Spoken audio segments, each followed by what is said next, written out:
It was a great discussion. Many thanks to all of the participants. Let's connect to the second panel now. It is titled as Making Finance Work for Women, another key topic in providing women access to financial services and fixing the gender gap. Two ladies are joining us for the panel, Farah Jaafar-Crossby from Labuan Financial Center, IBFC, and Nithya Sharma from Women's World Banking. Let's lend ears to them. Thank you everyone for being with us today, and we're really excited to have Nithya here from Nithya Sharma from Women's World Banking. I'm Farah, my name is Farah, I'm from the Labuan International Business and Financial Center, and it's such a great opportunity for me to sit and chat with Nithya about, I think, Nithya, our mutual passion for financial inclusion, and especially vis-a-vis women, or gender inclusion, as it were. So Nithya Sharma is Manager of Strategy at Women's World Banking. And really it's, you know, for someone like me who's been in financial services for so long to understand that there is an entity that is focused on inclusion and ensuring that women get a leg up, absolutely excited about it. Nithya, so thank you for agreeing to this chat. It's going to be fantastic, I know it. Maybe a little bit about yourself before I start bombarding you with some questions. Sure. Thank you, Farha, and it's such a wonderful opportunity to be here with you and with the Istanbul Fintech Week. So really thrilled about this conversation. So again, my name is Nithya. I lead our strategy function here at Women's World Banking, and what that means is I oversee our overall corporate strategy, setting the tone for the scale and impact that we want to have worldwide. We work in 9 priority markets around the world, and so really thinking about how do we have that scale and impact, and developing the specific roadmaps in terms of a country strategy for each of those priority markets to say, you know, how do we actually want to execute and implement our work to have that scale and impact that we desire in each of our markets. So broadly speaking, that's my role. I come from a consulting background, so very much always had a strategic focus, and really thrilled to be able to bring that to women's financial inclusion.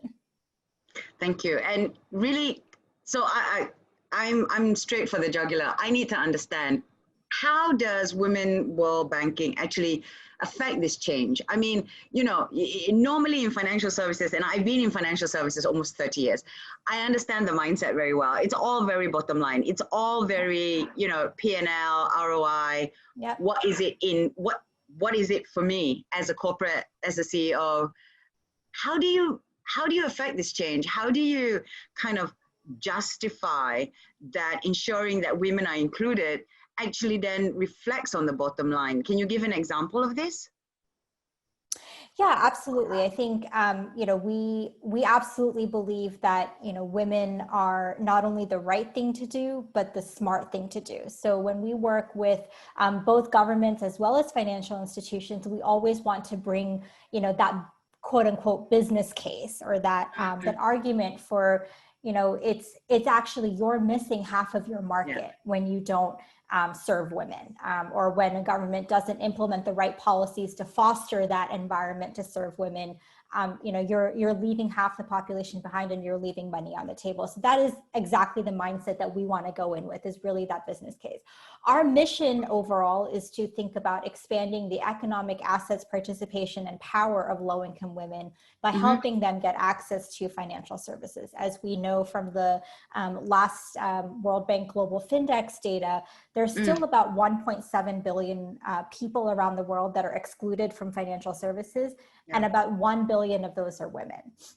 So, you know, there's still a lot of work to be done. And so you're leaving 1 billion people behind, or 1 billion women behind, when you think about the market opportunity. And I think, you know, there's been many studies out there that have shown that, you know, gender equality is economic opportunity. I think McKinsey came out with a study that said that, you know, if you include women to participate in the economy as equally as men, you could increase the global value of global GDP by $28 trillion. So that's the type of, you know, scale and opportunity that we're talking about when we think about the business case to serve women. And we all know that, you know, from our work, again, specifically to think about our work, when we develop the solutions, what we've seen from our own data is that women are better borrowers, women are better savers. And so, when we go in and we think about working with a financial service provider, oftentimes they have that misconception of, oh, women are not the market I want to serve. They're not as good a bet as men. And then what we do is we actually show them their own data. So we have a data analytics function as part of our team, and we actually show them their own data, and we say, look, this is what your own customers are doing. This is your customer behavior. And when they see that, that's the sort of eye-opening reaction that we get is, oh wow, our women customers are equally, if not slightly outperforming our male customers in terms of, like I said, loan repayments, par 30s, things like that. And so that's really kind of how we do it. We really bring that data-driven approach and a customer-centric approach. So we at Women's World Banking have what we call a women-centered design approach, which takes into account, behavioral science methodologies to really understand the woman customer and design for her. And what are the challenges? I mean, what are the challenges and the barriers for women when it comes? So, when it comes to financial inclusion. So you spoke a little bit just now about the corporate challenges, trying to get the corporates, the financial services providers to kind of get onboarded. Yep. But what are the challenges and the barriers for women when it comes to financial inclusion? Could it just be education? Could it be an issue of priority? A lot of women our priorities are just slightly different, and so could it be that? I mean, what are your thoughts on that? Yeah, absolutely. So we think that there are challenges at three different levels, right? There's the challenges at the ecosystem level. So starting at the top, when you think about the infrastructure and the ecosystem that these women are living and working in, the challenges start right there at sort of the policy level with, things like, lack of a national financial inclusion strategy to really help drive policies to focus on women, lack of a uniform identification so that women are even included, right? I mean, a lot of times we see, girls and women don't have even birth certificates to mark that they exist. So when you think about starting from a birth certificate, but then, moving on to a national, an identification, whether that's a driver's license or a voter registration card or any other type of, national ID, that's a big sort of infrastructure or ecosystem challenge. And again, lack of a tiered KYC, so know your customer requirements are often very stringent. And again, because of what I just said, the lack of ID and things like that, women are not able to meet those KYC requirements to even open accounts and be part of the financial system. And then, I think, there's the good old infrastructure challenges, right? When you think about countries like Indonesia and Philippines, for example, Indonesia, 17,000 islands, Philippines is 7,000 islands. So there's just the raw infrastructure challenge of, how do you get access to those services? How do you draw internet? These days, obviously it's all digital and internet. How do you draw the internet connection so that you have a stable network for these women to transact? So that's at the ecosystem level. Then, I spoke already a little bit about the institutional challenges that affect the women, right? So the fact that banks don't consider them as viable customers, that banks are not looking at gender disaggregated data. And then of course, there are the challenges at her level, at the customer level, things like, lack of awareness, lack of education. And here, we're talking about digital and financial education, right? So these days, a lot of challenges we see is that, women don't know how to use their phones and don't know how to transact, to do the touch codes and to be able to transact on their phones, things like that. And I think, again, things like social norms, unfortunately are still a big barrier to a lot of the markets that we work in. And then of course, mobility and time, women are often mobile restricted and time poor, right? So if you're asking, if the bank branch is is in the nearest town 4 hours away and you're, a woman with 3 kids in a rural village in India, for example, you have to take, a bus, a rickshaw, whatever absolutely. it is to get there. And so you're spending almost your whole day that you don't have. You have responsibilities at home. Often, again, you're caring for children, you're caring for elderly parents. You're responsible for, again, as we all know, that unpaid burden of household work. I don't think it matters where you are in the world. Often still falls on women, and so they don't have that opportunity to spend a full day, go to the bank, and it's costly, right? You have to pay the bus fare, which oftentimes, if we're talking about the segments that we're talking about, is equivalent to the amount that they want to go save, or the amount that they want to transact. And so, correct. So those are some of the challenges that we design around, and that we have to think about as we design our solutions. Yeah, no, that's interesting you said that, because I remember there was a blockchain conference that I was a panelist at, and everyone was talking about DLT, and everyone was talking about in COVID and how digital's really pushed information across, and kind of leveled that information gap. And then I remember saying, yeah, but that's on the assumption that everybody has a device. Sometimes you forget that at the core there is a gap, and that gap is massive, right? So it might sound a little bit trivial, but actually having the time and the resources to go to a bank. So let's talk a little bit about cutting that problem out, right? Because we're using fintech, fintech to escalate financial inclusion. But fintech is gender neutral. Okay, and that's the beauty about the digital space. It's gender neutral. How do you then curate policy that encourages financial inclusion specifically for women, using fintech as an enabler? Yeah, absolutely. So I think I want to pick up on one thing you said, which is the aspect of gender neutrality, right? I think, that's something that we always struggle with. And what our work over 40 years has shown is that women, again, as we just talked about, women face those unique barriers and challenges to financial inclusion. And so if you design policies and you design solutions, and you work to break down those specific barriers, our research over 40 years of work has shown that you're actually helping include everyone. So it's not about taking a gender neutral approach, but it's about taking a gender inclusive approach that's actually inclusive of both men and women.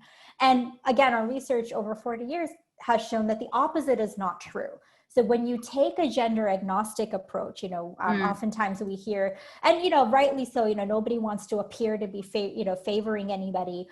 We hear, oh no, we treat men and women the same. It's about merit, isn't it?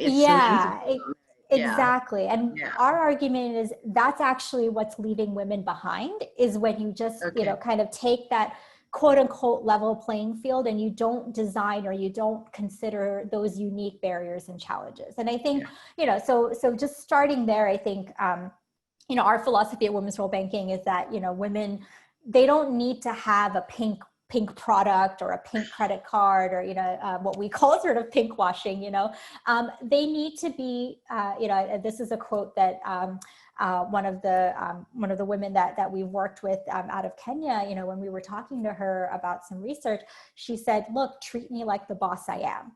Right? They want to be seen, and they want to be treated, treated equally, but designed to break down those barriers so that they can equally participate in the financial, the financial ecosystem, and be part of the formal financial system. And I think, I think digital and fintech has the risk of going gender neutral and, not breaking down some of those barriers, because, they're all growing so quickly. But I think what we found is that there oftentimes, the fintechs that we've worked with are considering those barriers, and they are taking that, gender, that gender focus, or that gender lens in terms of designing. So, for example, we're working with a credit institution in Nigeria that's designing a digital credit product for market women, right? So traders, market traders who are selling, household goods and FMCG goods and things like that.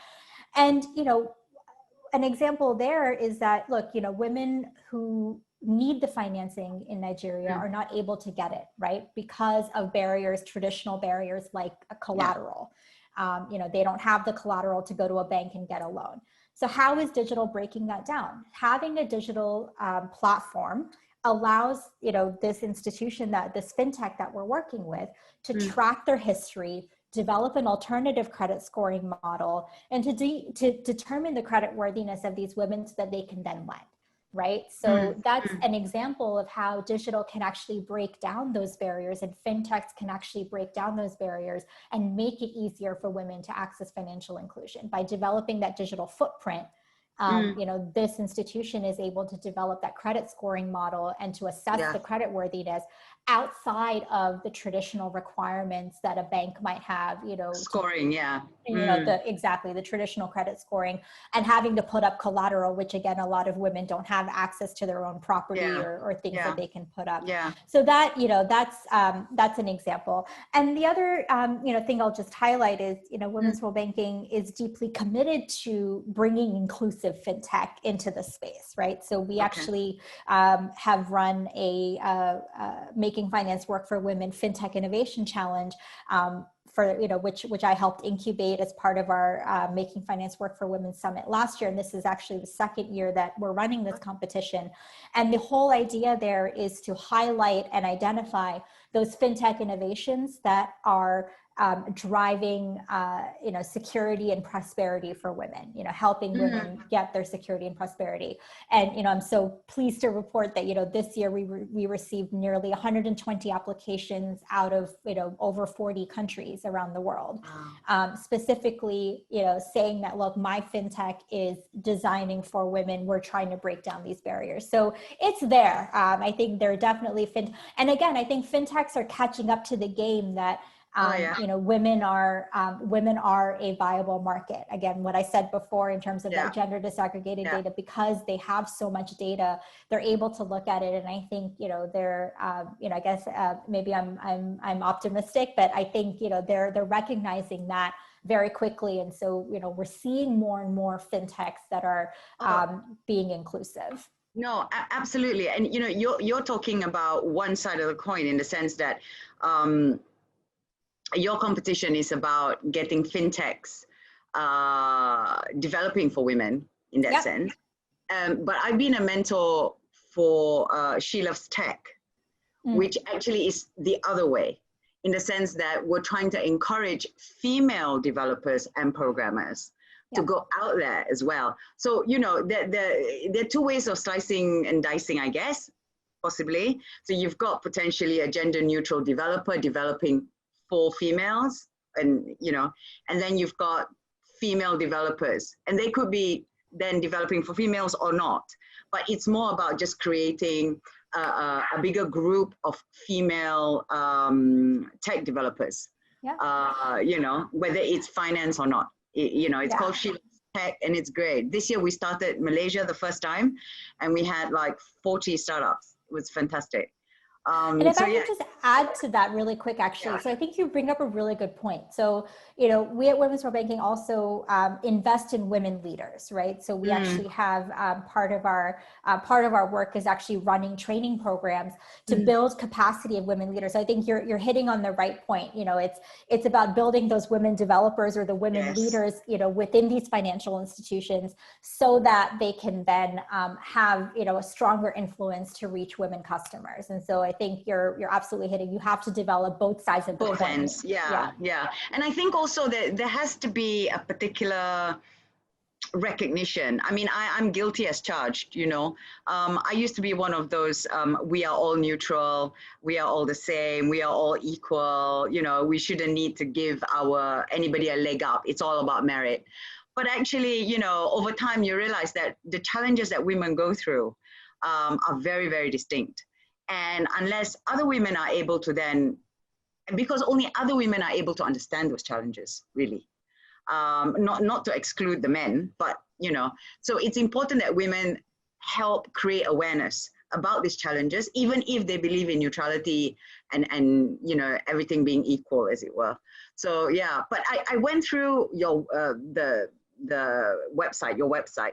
And then I'm very curious about this concept of gender lens investing. Can you walk us through this idea and how does it work? You know, what are your investees like? Your investments like? Could you shed some light there?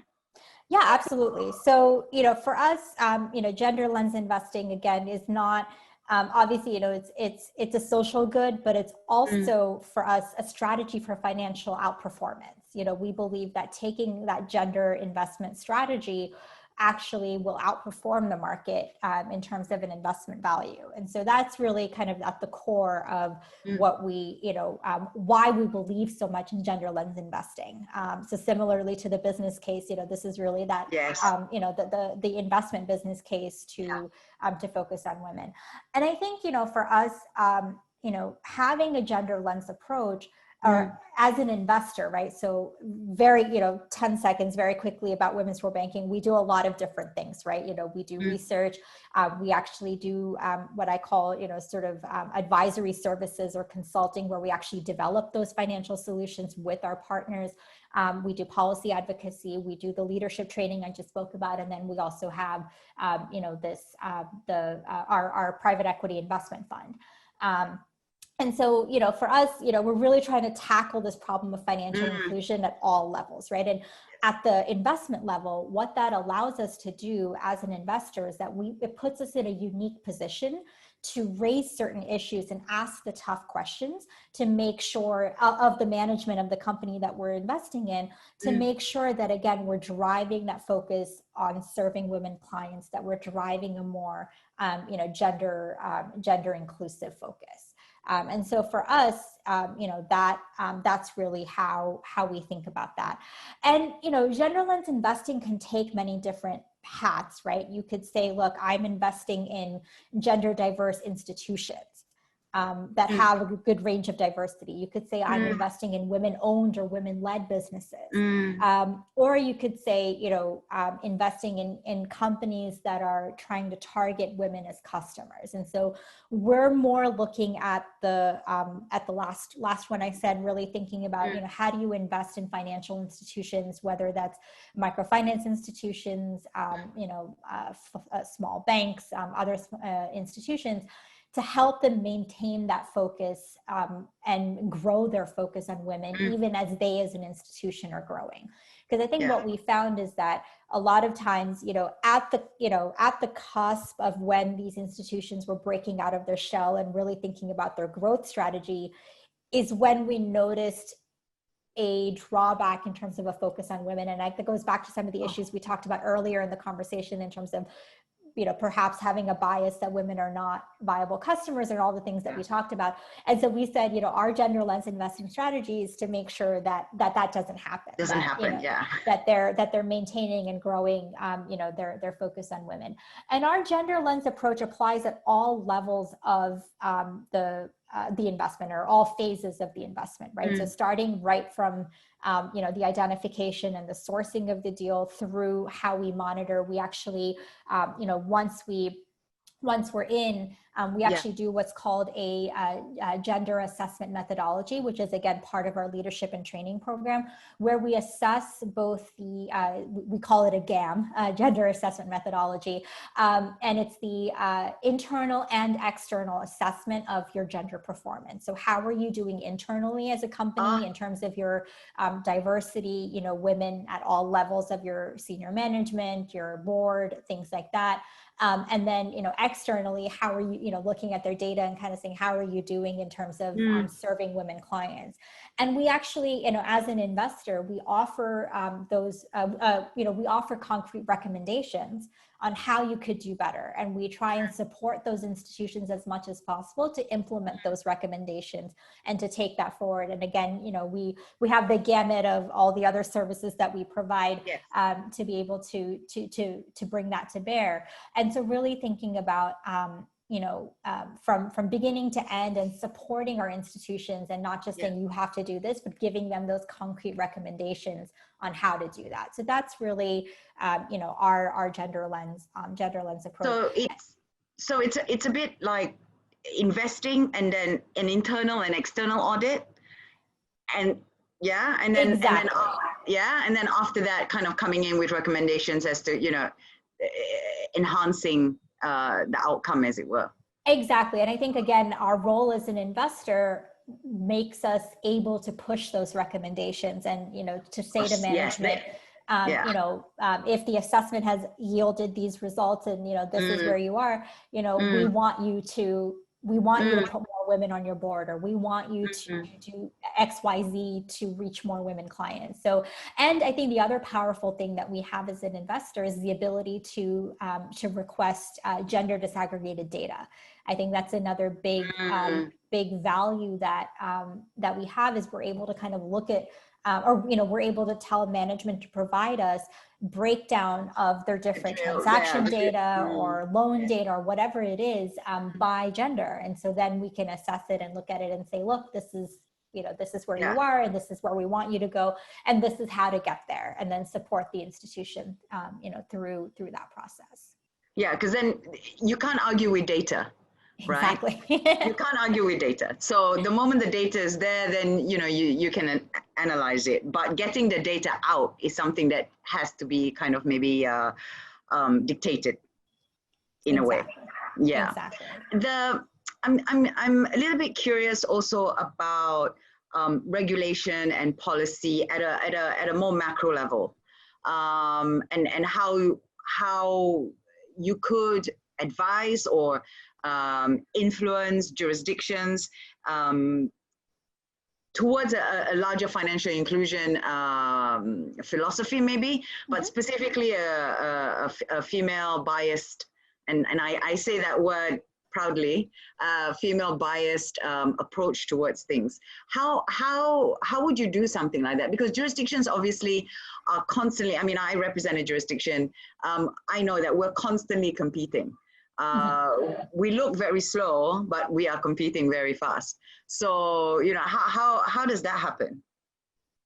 Yeah, absolutely. So I think you hit on a couple of things. So our role is really about the influencing, right? So obviously we're not dictating any policy changes, but we're bringing all of that expertise and data and, from all of our other pieces of work, we're bringing that to bear and taking that to policymakers and saying, look, if you institute a lower KYC or a tiered KYC methodology, you're going to make it easier for people to open a bank account, for example, or, taking a gender focus in terms of, when because every country now, I think, is on the way or has a national financial inclusion strategy, right? Something that says, look, this is what we want to do for financial inclusion. And so we're saying, okay, bring in a gender focus into that. Oftentimes they don't have that gender focus. So actually an example of that is we're actually quite embedded with the Secretariat in Indonesia, and we're helping them develop that entire framework for a national financial inclusion policy and pushing them to have that gender focus. Similarly, in Nigeria recently, we reviewed their, their current financial inclusion strategy and offered them concrete recommendations in terms of how to make it more, a more gender inclusive national financial inclusion strategy. So those are, I think, examples of, kind of the influencing or advocacy work that we do to bring in recommendations and to bring in our expertise to say, look, this is what we've seen works to include women, and so these are policies that we think you should have to recommend or to include women. The second thing that we do, going back to our leadership and diversity training programs, we actually have a training program focused specifically on regulators. So, this is a year-long program where we bring in, regulators from around the world, and they come in with what we call a strategic business initiative that they want to work on throughout the year. And again, a business initiative, and I should say policy initiative, not business initiative, but a policy initiative geared to financial inclusion for women, right? And so again, while they're kind of building their leadership capacity and we're helping train the women leaders, we're also kind of working with them on this SBI, this policy initiative to help them support that. And so, example of that, the regulators in Egypt went through this program last year. year. And after this program, they instituted a policy mandating that every board of directors had to have at least one woman. Okay. In their, in the country, every board of directors had to have at least one woman director as a member. So that's an example of, again, our leadership and training program being able to influence a policy change at the national level, in Egypt. And again, we're this is an annual program that we run, and so every year we hope to see more and more initiatives come in and more initiatives go out and be executed. And then, I think, there's always the sort of big advocacy in terms of global forums, when you think about G20 and WEF and other, places, again, where we can bring our insights and advocate and work with other influencers to kind of have an impact on the policy space and to see, and to advocate for policies that are more gender inclusive. Yeah, I think in Malaysia, though, we've been very advanced in this space. There is a mandated 30% representation on the board. We're very, until very recently, the chair of the stock exchange was a woman. It's actually quite normal to find women in financial services, to find women pushing the agenda, as it were. And, I think a lot of people understand Asia as being quite patriarchal, but actually Asians are very matriarchal. So it's kind of like a natural place to be. But having said that, personally, I think the idea of creating a leg up, for all women, by women is important globally. And, I'd really like to thank you for the time you spent with us today and the insights. It's been amazing. We look forward to having you in Kuala Lumpur, and I'm sure our Turkish friends will be happy to have you in Istanbul at some point again. I know, for the days when we can travel again. Yes, absolutely. Well, thank you very much, Nithya. It's been such a pleasure, and thank you everyone for listening in. We both, Nithya and I, hope to see you live eventually at some point. In the meantime, stay safe and take care. Thank you. Thank you so much, Farah. Wonderful conversation. Oh, thank you. Thank you.